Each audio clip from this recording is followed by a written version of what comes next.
Today our subject matter will be acne. Most very common problem between ages between 12 and 40s, particularly for adolescents and premenopausal women.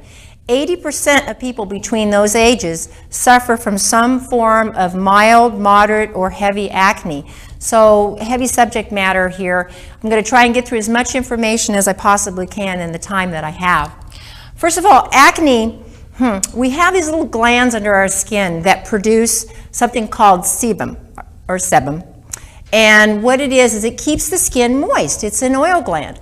What happens is certain things can cause an increase in production of the sebum and cause little areas to get clogged under the pores, bacteria, and form either blackheads, which is a mixture with something called keratin under the skin, and various skin pigments, or actually get inflamed and become slightly infected.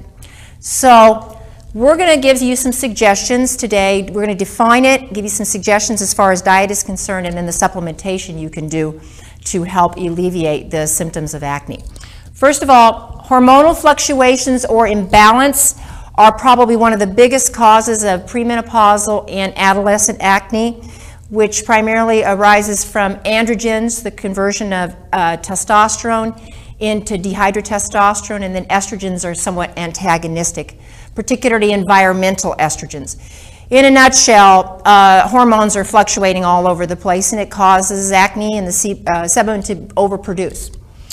Poor diet, poor digestion, you don't break down fats, you have the wrong kinds of foods, you take in toxic chemicals, over 3,000 different toxic chemicals in the U.S. added to food, will cause your liver to become toxic. On a cellular level, you become toxic. You're not digesting your foods. The liver becomes imbalanced. You just cannot properly regulate your hormones or stabilize the hormones. Emotional distress, increases in cortisol cause hormones to become disrupted. And cortisol releasing causes kind of like a battery acid on the vascular system, so it decreases circulation. Nutritional deficiencies. In order to maintain healthy skin, healthy bacterial levels in the skin, and the proper sebum content in the skin, certain nutrients are required to maintain health in that regard. Food sensitivities or chemical exposures. So if you get chemicals or you have certain types of allergies, allergies make you inflamed and hypersensitive, and so it'll make the skin inflamed and hypersensitive to everything, and therefore you'll get that acne breakout. Chemical exposure, particularly with those 3,000 chemicals that I mentioned, along with all the pesticide chemicals, all the other clinging chemicals that we're exposed to. Your body has to detox all of these. I heard an estimation that my great-grandparents were exposed in a lifetime to chemicals of what we're exposed to in one day. Just a lot more chemicals than the old days, 100 years ago. Genetics can affect it, a propensity towards having more skin issues or having thinner skin, or how your sebum regulates itself, or how good your liver. Genetically, certain people, families who have problems with acne, their kids will have more problems, but we can reduce it with some of the other suggestions I'm going to give. Candida. The sugar feeds that candida, and with such high amounts of sugarholics, people who consume a lot of sugar, processed foods, it feeds something called candida, or otherwise aka known as yeast. And that yeast just goes crazy. It causes you to become inflamed, hypersensitive, and actually literally they have done testings on the skin as far as the glucose is concerned when people have diabetes or high sugar content, and literally how the skin and the cells process sugar comes out definitely through the skin.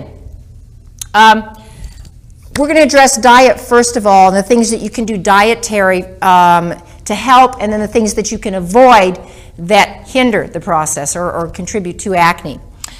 Diets, and good old Jack LaLanne 40 years ago said, diets of unprocessed foods. Good old wholesome shopping the perimeter of the grocery store. A lot of fruits and vegetables. Good sources of quality protein. Now mind you, hormone-free protein, because guess what? Most of the meats we find standardly in grocery stores are full of growth hormone, steroids, which also cause breakouts, and other chemicals that they inject, dyes and everything else, So finding good clean sources of meat or vegetable sources of protein like beans, cheeses, certain things like that are going to be much less likely to have those growth hormones, provided that they are hormone free, and you have to look for that. Dark green and orange vegetables, the carotenoids and then the green vegetables. And then there are certain foods that contain an acid called oxalic acid, which includes almonds, beets, cashews, and Swiss chard we call it. And those acids really can help reduce breakouts, bottom line. So eating those types of foods, which most of us like other than Swiss chard, it's kind of oof, but you can add vinegar and things to it. But generally those other types of things, we like almonds and beets and that type of stuff, really helps with acne. A quarter cup of ground flax seeds or at least 35 grams of fruit or vegetable fiber. If you don't have adequate amounts of fiber in the diet, you can't detox. You can't rid the bowel of the toxins, and the longer your toxins stay in the bowel, the more they get reabsorbed back into the body and make you toxic all over again. Nuts and seeds like almonds and walnuts, ones that you're not allergic to. Good fats, what we call good fats in the diet, almonds, walnuts, pecans, sunflower seeds, pumpkin seeds, avocados, they reduce inflammation. And they can help also stabilize those hormones that we discussed earlier to help reduce acne symptoms. We talked about quality protein, making sure and doing your best to make it more vegetable sources of protein or organic sources. Lots of water. So, you know, they tell you 8 glasses a day. So that means an 8-ounce glass of water about every 2 hours. And obviously you got to adjust that accordingly, because if we do one right before we go to bed, we're going to be up in the middle of the night. So you need more of your water in your earlier parts of your day, but a minimum of a glass of water every 2 hours. So carrying that water bottle along. Water cleanses the cells, it detoxes, it moves bowel along. It's one of the key detoxifying agents, and so many people are drinking sodas and coffee and things like that, that they're not washing and cleaning out the cells. Active live bacteria yogurt. There's things like Daniva and other, most of those only contain just a few strains of bacteria, but they can be helpful in building up some of that bacteria levels in the bowel that can help you fight off those staph infections with those little white breakouts. Foods to avoid, and this I kind of really want to focus on, especially among the kids and the sugarholics. You got to avoid junk and processed foods as much as you can if you have acne issues. I mean, this is junk. They're full of hydrogenated oils and fats, fats that literally are chemical. They don't break down. They're called trans fats, and some actually governments and city governments have outlawed them. Sugar encourages oil production and bacteria or yeast. And remember how I told you how they actually literally tested the skin?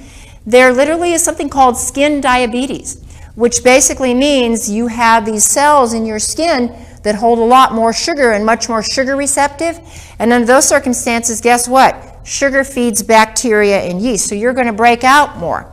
So getting yourself off of that sugar to change those cells and how they receive sugars is very, very important.